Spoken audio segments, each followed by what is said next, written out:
आप सभी विद्यार्थियों का हार्दिक स्वागत है। आज हम क्लास 9th के इकाई 4 अर्थशास्त्र का अध्ययन करने जा रहे हैं, जो कि पहले चैप्टर का नाम है पालमपुर गांव की कहानी। यह एक गांव की कहानी है कि गांव में किस तरह से खेती होती है, किस तरह से लोग होते हैं, कुछ उसमें अमीर हैं और कुछ लोग उसमें गरीब हैं। ये लोग अपना जीवन यापन कैसे करते हैं, इसका अध्ययन हम इसमें करेंगे। तो आइए हम लोग सर्वप्रथम इस गांव के बारे में जानें। तो इस गांव के बारे में जानने के लिए हमें कुछ बिंदुओं पर ध्यान रखना होगा। पहला है, पालमपुर आसपास के गांव और कस्बों से जुड़ा है, यानी यह जो गांव है वह आसपास के गांव और कस्बों से जुड़ा हुआ है।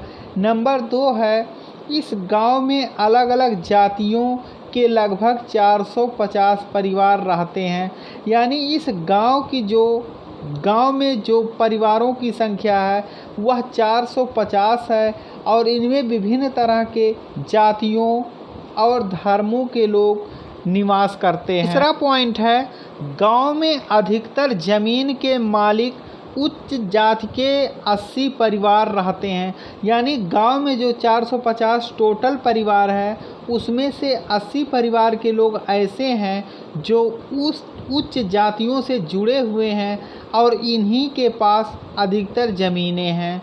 अगला पॉइंट है, उच्च जाति के मकान ईंट और सीमेंट के बने हुए हैं, यानी इस गांव में जो उच्च जाति के लोग हैं उनका जो मकान बना हुआ है वह ईंट और पक्के सीमेंट का बना हुआ है।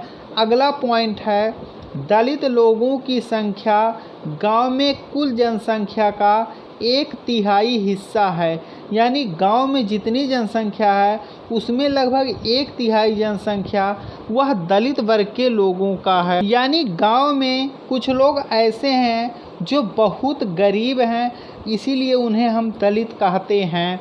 अब अगला इसका जो पॉइंट है 6वां, इनके घर गांव के एक कोने में छोटे घर होते हैं। यहाँ हम दलित वर्ग के लोगों की बात कर रहे हैं। इनके जो घर होते हैं वे गांव के एक छोटे कोने में घर होते हैं जो कि मिट्टी और फूस से बने होते हैं, यानी इनके जो मकान हैं वह कच्चे हैं। अगला पॉइंट है 7वां, पालमपुर में एक वर्ष में किसान 3 अलग अलग फसलें उगाते हैं क्योंकि यहाँ सिंचाई की बहुत अच्छी व्यवस्था है। यानी यहाँ का जो किसान है वह एक वर्ष में 3 अलग अलग फसलें उगाता है क्योंकि यहाँ सिंचाई की बहुत अच्छी व्यवस्था है। इसका अगला पॉइंट है, अधिकतर गांवों में बिजली है, यानी कि यहाँ पर जो गांव है इस पूरे गांव में लगभग चाहे वह उच्च वर्ग का हो या निम्न वर्ग का सभी के पास बिजली है।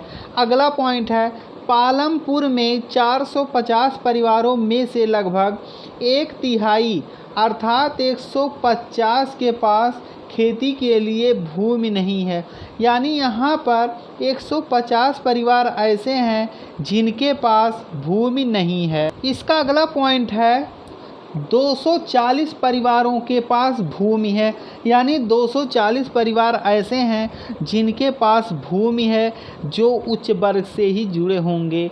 अब हम इसका अगला पॉइंट पढ़ेंगे, गैर कृषि क्रियाएं। अब हम जानेंगे गैर कृषि क्रियाएं किसे कहते हैं।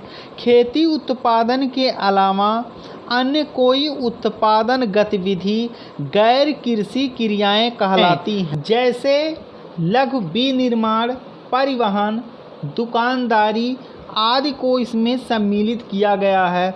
अब हम अगला पॉइंट देखेंगे, उत्पादन औद्योगिक प्रतिष्ठानों द्वारा वस्तुओं, सामानों या सेवाओं को निर्मित करने की प्रक्रिया को कहते हैं।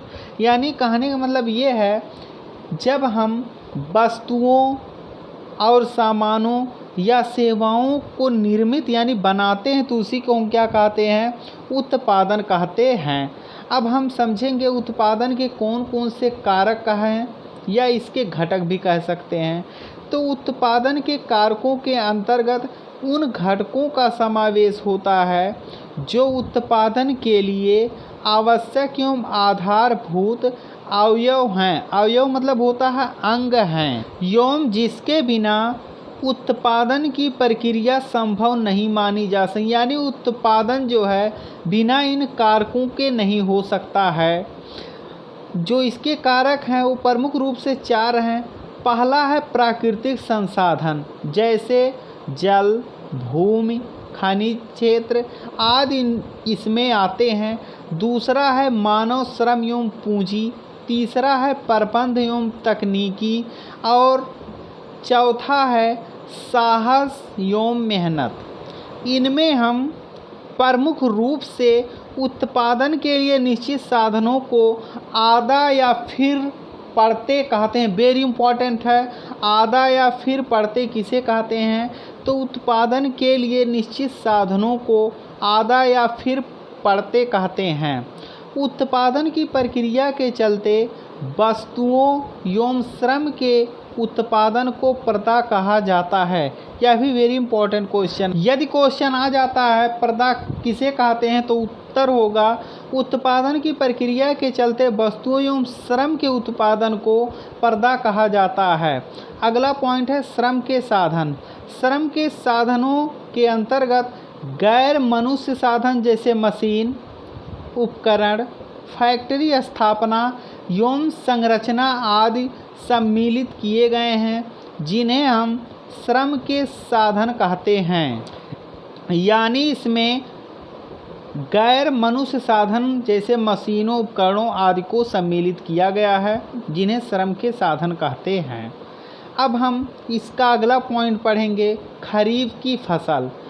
यहाँ पर यानी पालमपुर गांव में खरीफ की फसल बरसात के मौसम में किसान ज्वार और बाजरा उगाते हैं, जबकि रबी की फसल में यानी सर्दी के मौसम में किसान गेहूं उगाते हैं और उस गेहूं को मंडी तक ले जाते हैं, जिससे कि वह आसानी से बिक सके।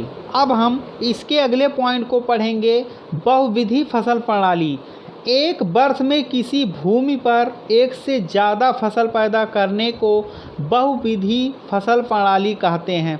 यानी इसमें हम एक से अधिक फसलों का उत्पादन करते हैं, यानी एक वर्ष में अलग अलग, यानी कि पालनपुर गांव में हम लोग जानते हैं कि 3 फसलों की पैदावार होती है।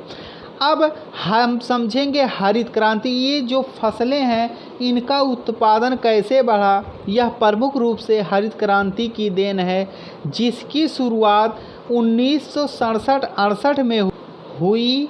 इसका जो श्रेय है वह नोबेल पुरस्कार विजेता प्रोफेसर नॉर्मन बोरलॉग को जाना जाता है, लेकिन भारत में एम स्वामीनाथन को इसका जनक माना जाता है।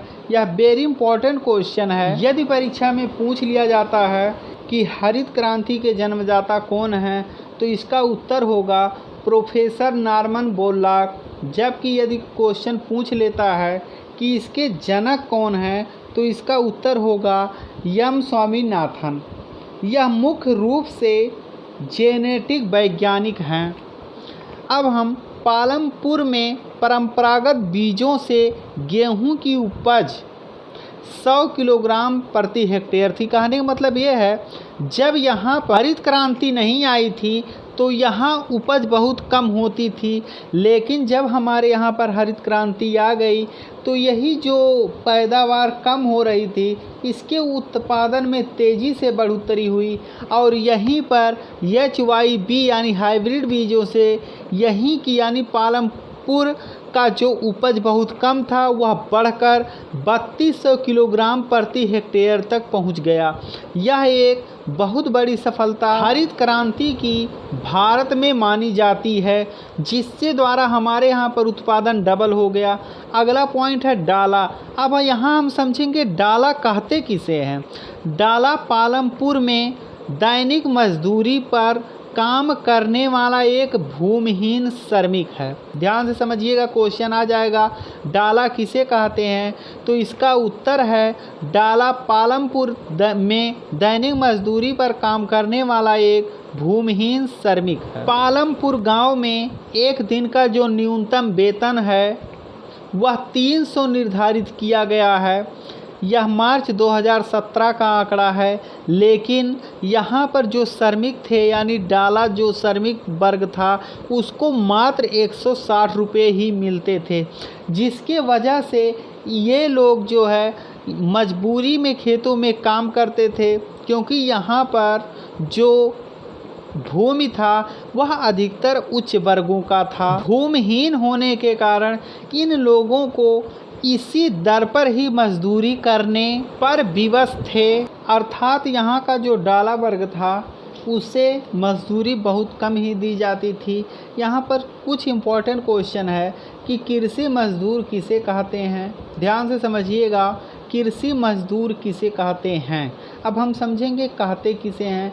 तो गांव के वे लोग जो या तो भूमिहीन परिवारों से संबंध रखते हैं, यानी उनके पास कोई भूमि नहीं होती है, या छोटे भूखंडों पर खेती करने वाले परिवारों से संबंध रखते हैं, या उनके पास खेती तो होती है लेकिन वह उससे अपना जीवन यापन नहीं कर सकते हैं। उन्हें नकदी या अन्य किसी रूप में केवल मजदूरी ही मिलती है, यानी कि जब वो किसी अन्य के खेत में कार्य करते हैं तो उसके बदले में उन्हें कुछ धन मिलता है, जिसे हम लोग कृषि मजदूर कहते हैं। अगला जो क्वेश्चन है, पालनपुर के लोग बाजार करने कहाँ जाते थे। तो जो पालनपुर के लोग थे वे बाजार करने के लिए शाहपुर कस्बे में जाते थे, जो कि इनके गांव के बहुत नज़दीक था। यहीं पर ये लोग अपने वस्तुओं को खरीदने और बेचने के लिए जाते थे। अगला क्वेश्चन है, कार्यशील पूंजी किसे कहते हैं। तो कच्चा माल व हाथ में मुद्रा कार्यशील पूंजी कहलाती है, ध्यान से समझिएगा। कच्चा माल व हाथ में मुद्रा कार्यशील पूंजी कहलाती है। तो इस तरह से आज हम लोगों ने क्लास 9th के इकोनॉमिक्स के पहले चैप्टर का अध्ययन बहुत ही आसान तरीके से किया, जिसका नाम था पालमपुर गांव की कहानी। तो इसी तरह से आप लोग अपनी तैयारी अच्छे से कीजिए और पूरा वीडियो देखिए, और यदि पसंद आए तो इसे लाइक, शेयर और सब्सक्राइब ज़रूर कीजिएगा। आप सभी का वीडियो देखने के लिए धन्यवाद।